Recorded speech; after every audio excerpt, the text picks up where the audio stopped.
Okay, so earlier we looked at how to write fractions as percentages, and you guys saw that it was, just basically we talked about percent as being a ratio per hundred based on percent per hundred. And so the two different methods we could use is we could write it as a ratio out of 100. So remember we said like 2/5 is equal to something over 100. And we know that in order to solve this, we take 5 times 20 and get 100. So therefore 2 times 20 gives us 40. And if it's 40 per 100, that's the same thing as saying 40%. So we write it like this. Okay? So that was the first method we could use for writing fractions. The second thing we could do is if there was a missing number and it didn't match up very well with the 100, if it wasn't a factor of 100, we, like, let's say 4/9, for example, equals something out of 100. That doesn't match up very well for us. 9, you can't multiply 9 times a whole number and have it come out nice and easy as 100. So we're going to take a look at the diagonals here, and we're going to say, okay, well, if 4 times 100 equals 400, then we should be able to look at these diagonals, and we should say, okay, well, then that means 9 times something would give me 400 also. So in order to solve this, we just basically take 400 and we divide it by 9. So 9 goes into 40. 9 times 4 is 36. We do the subtraction, you get another 4, 0 down there. So 9, you'll notice that it just is going to continue being 1 after another, after another, after another. So it's a repeating number. In order to do this, we would put our decimal there and bring the decimal straight up, meaning it's going to be 42.4, and that's rounding it off percent. So we can use the method of, number one, making an equivalent ratio with 100 on the bottom, and then find out what we multiply times that number to get 100. We can use the numbers that are diagonal from each other. And then lastly, the last thing we looked at this week earlier was that you'll notice that it's as simple as just taking the top number divided by the bottom number. So what I mean by that is if I have, let's say, the fraction 2/5, and I know this is getting a little cluttered here, but this is just to review. If I have the fraction 2/5, I can take the top number divided by the bottom number. Now notice the top number is always going to be smaller than the bottom number when we look at proper fractions. So therefore, in order to even do this, we have to start off by putting a decimal and 0 in there. And then 5 goes into, we treat it as 20, 5 goes into 20 4 times. 5 times 4 is 20. We do the subtraction, bring our decimal straight up. And then the last thing you had to do was you had to move your decimal 2 spots to the right. So you'd move it 1, 2 spots to the right. Now, that's kind of an interesting idea and why you had to do that. And you'll notice it talked about in the video from Monday that you multiply by 100. So let's see kind of how decimals and percents work together. Not just fractions now, but decimals and percents. So how could I write a percent as a decimal? Well, there's two different ways. I could either write it as a ratio out of 100 and then divide, or I could use a shortcut. So I'll show you the math behind how this works first. Then I'll show you guys the shortcut. So let's take a look at one here. First example, asked us to write 25% as a decimal. Well, remember, 25%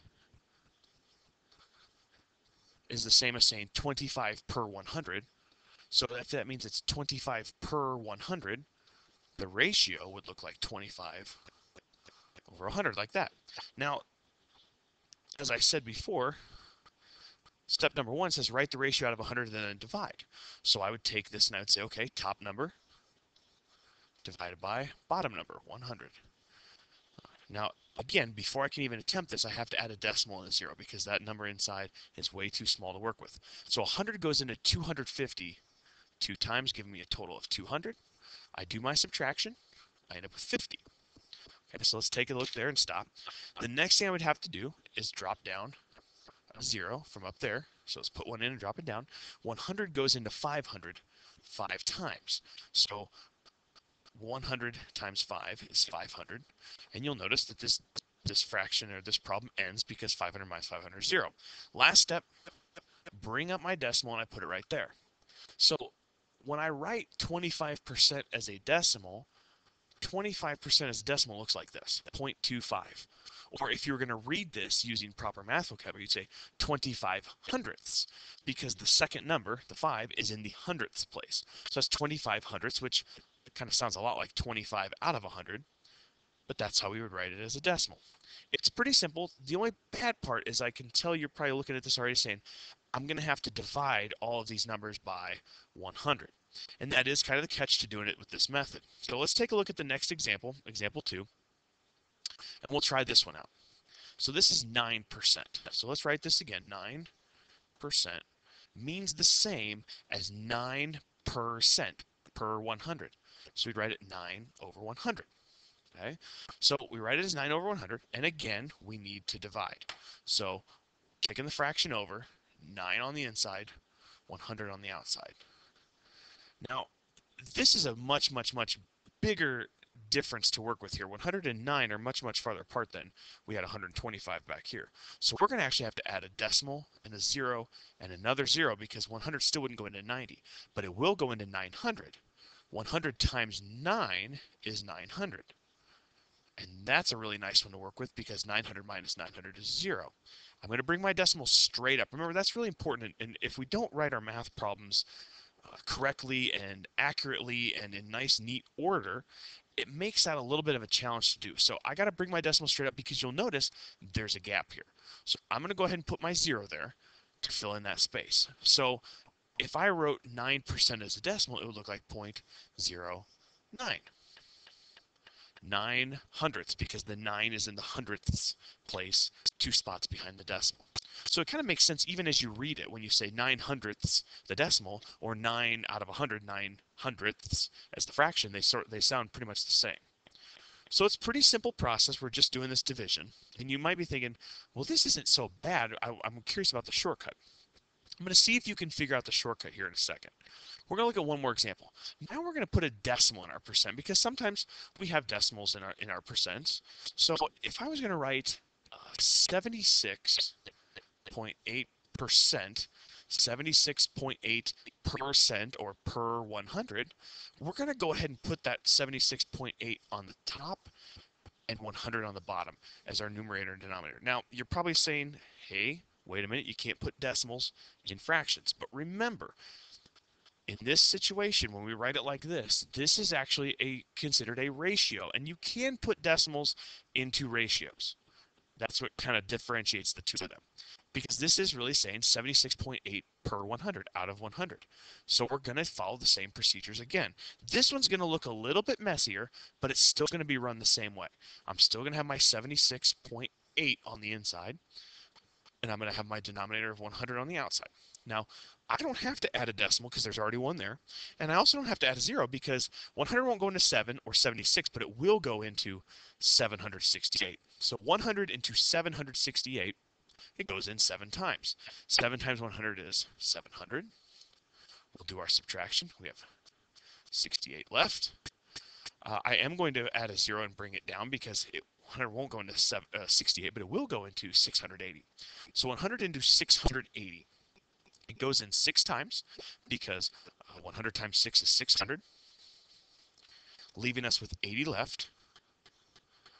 I'll go ahead and add one more 0, bring it down. Now I've got 800, and this makes it nice and easy, because 800 is a multiple of 100. We take 8 times 100, and we get 800. Now, we've finished the division problem. The last thing we're going to do is we're going to bring up our decimal. So when I write 76.8% as a decimal, it's 0.768. Now, one thing that we could do a little bit differently is, if we don't want to deal with that decimal in the original problem, we could rewrite this decimal as 76, well, instead of 76.8, it'd be 768 over 1,000. Now, the reason you could do that is the way the decimal looks. Notice that it says 0.768. It's 3 decimal places long, not 2. And the third place behind the decimal is considered the thousandths. So the proper way to read this decimal is 768 thousandths, or 768 over 1,000. If you do the division, it's still going to end up the same way. So you could write them either way. If you do the division, whether it's 76.8, and then you take that and divide it by 100, you're going to get the same results as 768 over 1,000. You'll still get the same essential answer. But I'm not really going to do that. I'm just going to stick with the 76.8 because the decimal's already there. It makes it really easy to do. Okay, so that's the main way, the easy way that you can find the decimal of a percent. But I did say, if you remember, I did say that there was a shortcut. Part 2 said use a shortcut. So what I want you to do is I want you to pay attention. I'm going to kind of cycle through these a few times. But I want you to pay attention to the percentage, and I want you to pay attention to the decimal. Pay attention to the percentage and the decimal. And again, one more time, let's pay attention to the percentage and the decimal. Something's happened here. My hope is that you notice that the numbers don't really change. And what I mean by that is, starting with this one, we started with 76.8. So there's a 768. And if you look at my decimal, it's 768. So the numbers don't change. Let's see if it's true here. We've got a 9%, so there's a 9. In the next one, it says 0, 9. So there is a 0 added there, but does that 0 have a value?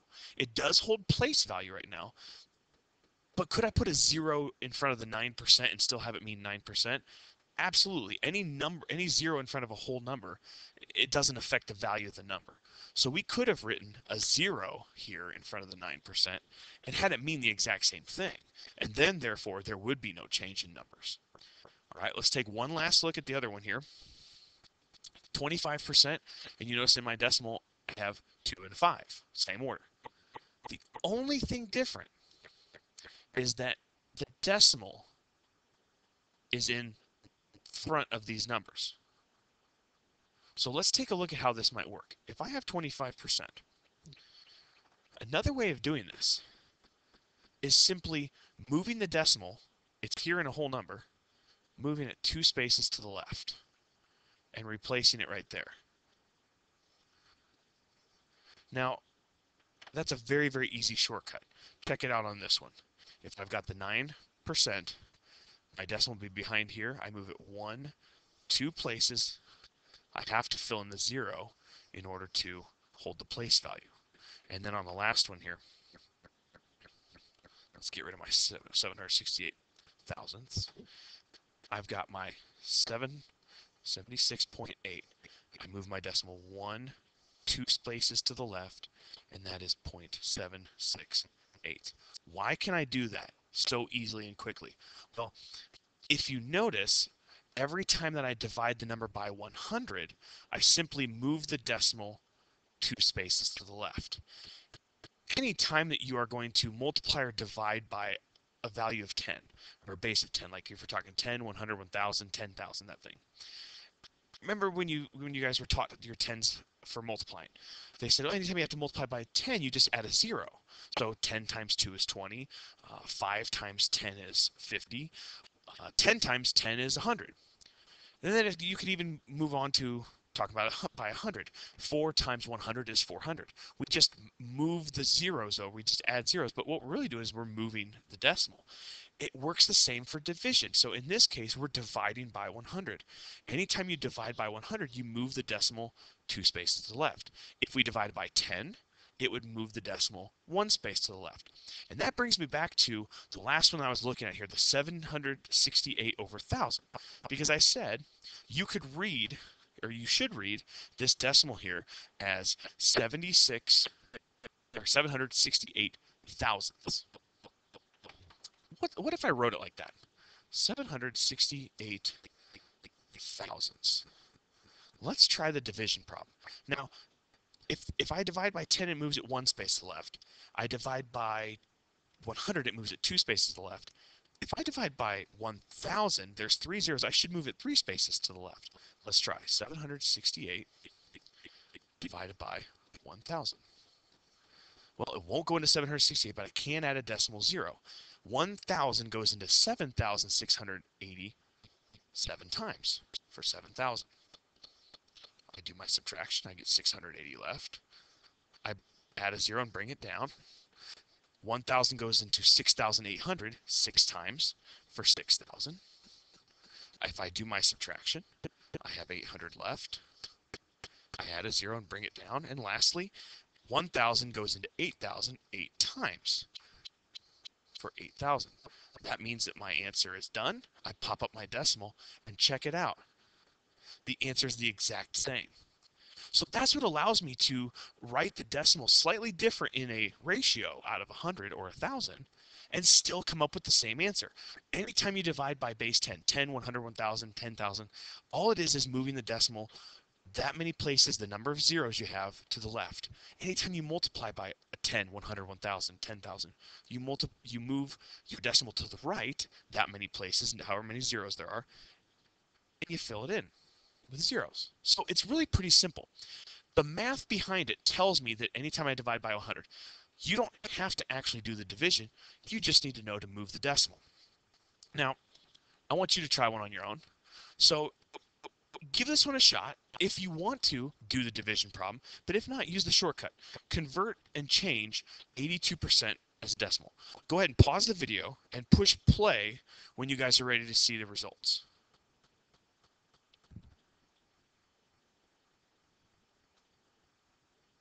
Okay, let's see how you did. I'm going to actually go ahead and do the division part first.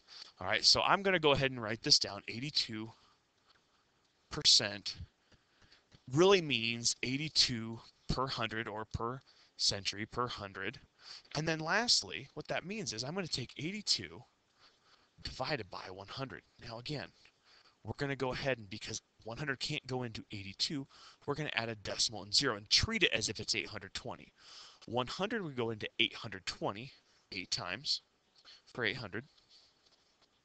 Do my subtraction, I end up with 20. Let's add another 0, bring it down. 100 goes into 200 2 times. 100 times 2 is 200. I do my subtraction, and my problem ends. I bring my decimal straight up, and the decimal version of 82% is 0.82. Pretty simple. Let's check to see if it works out the other way. 82%.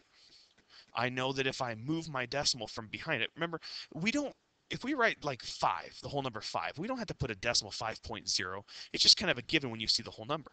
So when 82% is written, we know that we could write it as 82.0%, but there's no need to write that 0.0. We know it's there. So my decimal is always going to be right there on a whole number. I move it 1, 2 spaces to the left, and you should have ended up with 0.82. All right, we'll try one more. Go ahead and pause the video after you've written and try to write 16.3% as a decimal.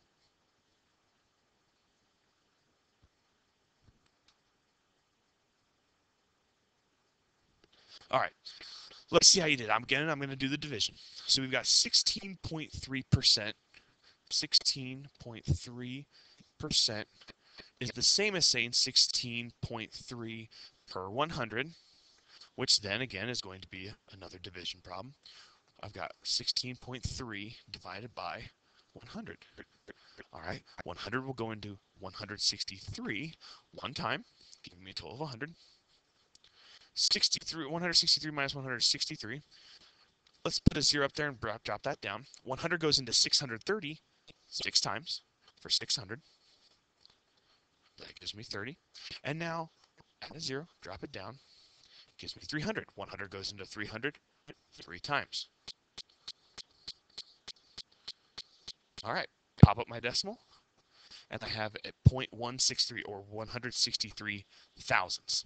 If you did it the quick way, this one we do see where the decimal is. It's right there. So we're going to take this decimal, move it 1, 2 spaces to the left because we're dividing by 100, and that gives me a decimal of 0.163. Again, one thing I want to point out here as you guys are going through and working on this stuff, I want to point out the fact that the numbers don't ever change. There's a 1, a 6, and a 3 in this one. There's a 1 and a 6 and a 3 in our answer. There's an 82 in this one. There's an 8 and a 2 in the answer. Every single time you do this, if the number changes, you did your division incorrectly. So if you ever come up with, if you're taking 82%, change it to a decimal, and you come up with 75, you did your division wrong. So go back and check your math. Always make sure you're doing that. Okay, like I said, this is pretty simple. Do I worry about if you're going to do the division every single time? No, but I want you to understand the math behind why you're able to move the decimal 2 places. So make sure that you guys work on that as you're going on. All right, so we're going to have some practice with this today. Go ahead and shut the video off, and we're going to get started on some practice.